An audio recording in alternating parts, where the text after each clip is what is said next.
Hey, George Williams Sr. here again. I want to talk to you a little bit more about splitting. And what do you use?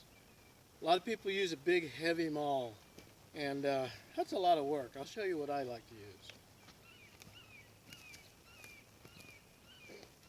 use.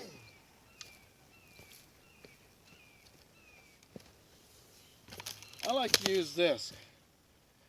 It's made from Frisker. Super light. Did have a sharp edge on it, but more importantly, it has this extra bevel here that flares out. And that's really what pops the wood. Now, some people like to keep it razor sharp. It came razor sharp, like an axe. But since I don't use it as an axe, I use it for splitting. It gets a lot of dirt time. But the nice thing about it is it pops this stuff really easy.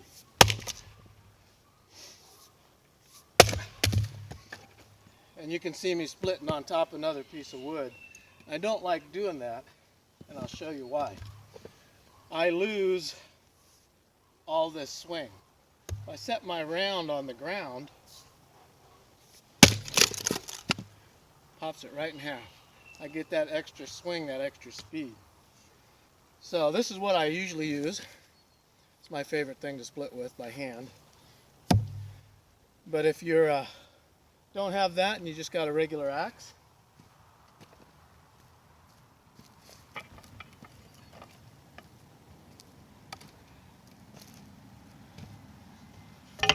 for example, this is my small falling axe that I use when I'm falling timber.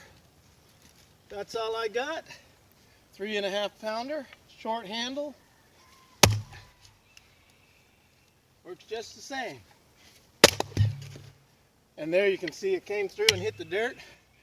In my previous video, that's why you keep your legs apart. Okay?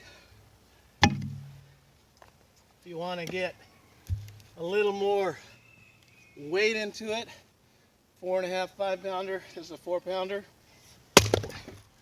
Gives you a little more weight, a little more impact. And if all you have is the old double bit, works just as good.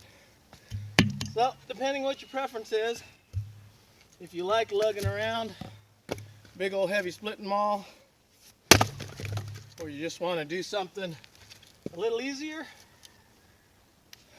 pick your weapon, make your move, work smart, not hard. Frisker, double bit, 4.5, 5 pounder, or my fallen axe, whichever one you like to do. All right, George Williams Sr. More tips on splitting firewood. Oh, the other thing I wanted to point out is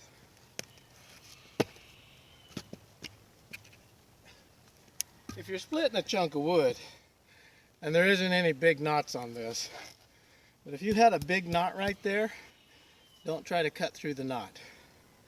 Cut to either side of it. Split it on either side of it.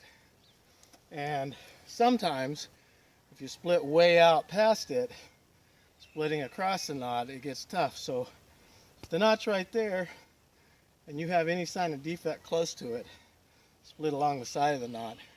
Sometimes helps out. All right, talk to you on the next vid.